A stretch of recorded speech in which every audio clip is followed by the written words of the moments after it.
Dokter Andi, anak saya umur 19 tahun. Menstruasinya tidak teratur. Tinggi 158, berat badan 3 kg. Lebih baik dia menjalani IF level 1 setiap hari atau level 7 saja minggu 2 kali. Terima kasih atas penjelasannya. Oke. Kalau misalnya pertama kan masih muda ya, umurnya 19 tahun, kemudian masalahnya tuh menstruasinya nggak teratur. Tingginya 158, berat badan 43, berarti kan nggak overweight ya, malah agak underweight ya, harusnya idealnya sekitar 50-55 kilo. Nah jadi pertama kalau ada gangguan menstruasi diperiksakan ke dokter kandungan. Karena takutnya ada masalah yang lebih besar. Biasanya itu ada gangguan hormon atau gangguan menstruasi itu bisa jumlahnya terlalu banyak atau tidak teratur, atau menstruasinya tuh sering tapi pendek-pendek atau terlalu panjang. Itu kan gangguan menstruasi itu sangat luas. Jadi penyebabnya juga bisa macam-macam. Jadi pertama konsultasiin dulu ke dokter kandungan ya, kemudian dicari masalahnya apa, bisa diobatin atau enggak gitu. Nanti setelah konsultasi ke dokter kandungan, nah setelah diobatin moga-moga bisa balik lagi ke normal. Jadi intinya si puasa ini tuh tidak bisa dijadikan kayak obat dewa untuk semua penyakit. Kalau ada penyakit-penyakit yang bisa diobatin dengan pengobatan yang saat ini ada gitu ya, dan efektif gitu ya, obatin aja dengan obat yang ada. Misalnya kayak orang kena tipes gitu, jangan mengharapkan puasa bisa ngobatin tipesnya. Ya udah datang ke dokter, kasih antibiotik, istirahat yang cukup, kemudian diobatin. Biasanya tingkat keberhasilan pengobatan tipes dengan obat-obat dokter tuh tinggi sekali. Jadi nggak minum obat dokter sama sekali, nggak periksa ke dokter, terus ngobatin dengan semuanya diobatin dengan puasa intermittent gitu. Nah kalau misalnya sekarang udah ke dokter nih, udah ke dokter kandungan, udah diperiksa segala macam, periksa hormon, periksa USG kandungan, periksa macam-macam lah, ternyata dokternya tidak menemukan kelainan, tapi artinya semuanya normal, semuanya nggak ada kelainan, semuanya nggak ada yang berbahaya lah istilahnya. Cuman dokternya juga masih nyari-nyari kenapa nih kok menstruasinya ada masalah gitu. Nah itu baru kalau misalnya kayak gitu baru kita bisa bantu. Diharapkan dengan puasa ini bisa membantu. Nah si puasa itu dikenal di dunia kedokteran tuh, puasa dan olahraga itu disebutnya sebagai hormon optimizer. Jadi artinya aktivitas kegiatan pola hidup sehat yang bisa membantu memperbaiki keseimbangan hormon. Jadi efek dari puasa dan olahraga itu banyak sekali efek yang baiknya terhadap hormon. Jadi kalau ada masalah hormonal itu banyak sekali yang bisa terbantu. Masalah hormonal tuh dari mulai hormon insulin, orang yang sakit diabetes, berbagai hormon yang mengatur tekanan darah, berbagai hormon yang mengatur menstruasi, berbagai hormon yang mengatur kesuburan, mengatur metabolisme, itu semuanya kan diatur oleh hormon. Jadi kalau untuk singkatnya tuh, tubuh kita tuh pengaturannya ada dua. Yang paling utama mengatur itu sistem saraf, itu pengaturan secara cepat ya, dan sistem hormonal, sistem endokrin itu mengatur secara lambat tapi istilahnya lambat tapi dia luas gitu.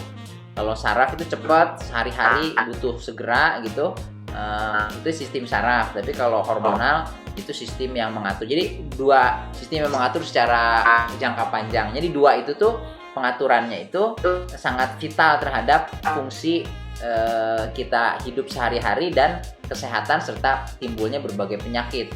Nah, kalau ada yang menstruasinya keganggu tuh biasanya memang gangguan hormonal. Kecuali kalau ada tumor, benjolan, miom di uterus, di rahimnya sehingga mensnya jadi banyak, itu juga bisa. Tapi kalau misalnya nggak teratur, biasanya gangguan hormonal. Nah kalau memang berpuasanya dokternya udah nyari-nyari nggak ketemu penyakit yang berbahayanya, istilahnya bisa disingkirkan. Nah itu bisa dibantu dengan puasa. Nah sekarang jenis puasanya apa? Kalau lihat dari berat badan. Jadi puasa itu kalau lihat ada video-video tentang level puasa 1 sampai 9 kan ya.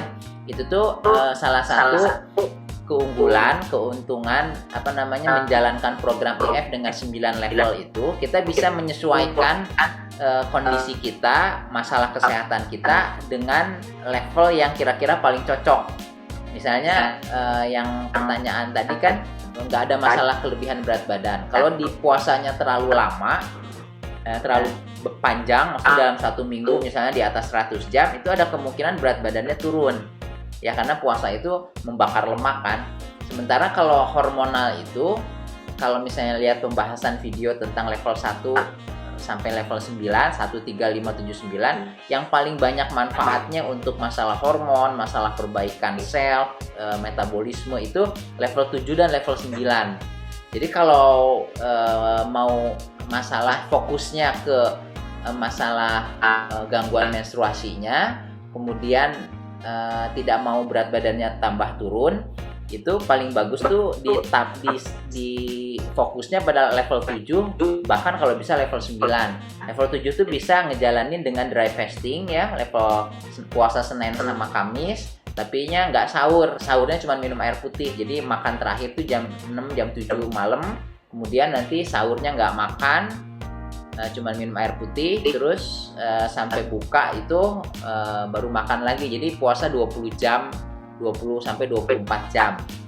Nah itu tuh bagus sekali pada growth hormone. Growth hormone itu banyak istilahnya hormon utama yang nanti mengatur kerja dari hormon-hormon yang lain juga. Banyak perannya terhadap hormon-hormon yang lain.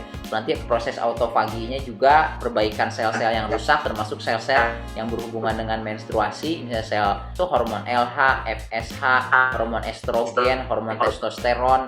Itu semua tuh berhubungan dengan menstruasi selain hormon-hormon yang lain. Nah, kalau kita cari di internet manfaat puasa terhadap hormon-hormon tadi tuh istilahnya hampir semua penelitian atau studi itu menunjukkan si puasa itu mempunyai efek yang baik terhadap berbagai hormon yang berhubungan dengan menstruasi, dengan reproduksi, hormon wanita gitu ya, istilahnya hormon seks gitu ya. Itu semua berbagus sekali hubungan diperbaiki dengan puasa. Jadi si puasa itu banyak sekali efek yang bermanfaat. Ada efek-efek yang sudah diteliti, ada juga yang belum diteliti. Artinya kita yakin bahwa kalau puasa itu dikatakan Rasul gudang penyakit perut, gudang penyakit, dan puasa adalah obat, berarti si puasa itu banyak sekali manfaatnya untuk berbagai penyakit. Bahkan penyakit yang belum diteliti pun diharapkan moga-moga ada perbaikan ke depannya bila kita menjalankan puasa secara rutin. Jadi kalau sarannya sekali lagi, banyakin aja level 7 seminggu 2 kali, level 7 gitu ya. Nanti hari-hari lainnya nggak usah puasa, takutnya berat badannya turun. Dan kalau bisa dalam seminggu, 2 minggu sekali atau sebulan sekali, itu menjalankan level 9 gitu. Level 9 tuh yang 36 sampai 48 jam atau lebih sampai 3 hari. Nah itu nanti lebih banyak lagi yang diperbaikinya, sel-sel yang rusaknya, istilahnya perbaikan selnya lebih bagus lagi. Dan satu lagi sarannya, kalau bisa kalau yang ada gangguan siklus bulanan gitu yang sifatnya bulanan, atau ada penyakit yang timbulnya sebulan sekali, jadi secara periodik, itu dari berbagai testimoni yang sering menjalankan puasa, itu yang paling bagus tuh coba jalanin puasa Ayyamul Bid. Ayyamul Bid itu yang tanggal 13, 14, 15 ketika lagi bulan purnama gitu. Jadi kita puasa dry fasting, puasa sunnah tanggal 13, 14, 15 setiap bulannya. Nah itu banyak sekali keluhan-keluhan yang sifatnya periodik, bulanan, seperti gangguan menstruasi, atau misalnya sakit kepala yang timbulnya cuma sebulan sekali gitu ya, tapi berat, atau lemes sebulan sekali, atau banyak keluhan alergi yang berat sebulan sekali. Nah itu tuh coba dijalankan puasa Ayyamul Bid 13, 14, 15 berturut-turut gitu ya. Bahkan ketika sedang menstruasi pun, kalau pas kebetulan tanggal 13, 14, 15-nya lagi menstruasi, puasa aja untuk kesehatan gitu. Jadi 13, 14, 15 pas lagi bulan purnama itu kita tuh menjalankan puasa. Nah itu ada efek-efek dari hormon hubungannya dengan bulan purnama, efek bulan terhadap gravitasi bulan yang lagi maksimal terhadap hormon di dalam tubuh, cairan tubuh kita. Tubuh kita kan 70% air gitu. Nah itu banyak penelitian-penelitian yang masih belum fix gitu ya, belum jelas, masih banyak berbeda pendapat. Tapi yang pasti kan saum Ayyamul Bid ini sangat disarankan tanggal 13, 14, 15. Nah, itu bisa dicoba juga. Mungkin itu untuk menjawab pertanyaan yang pertama.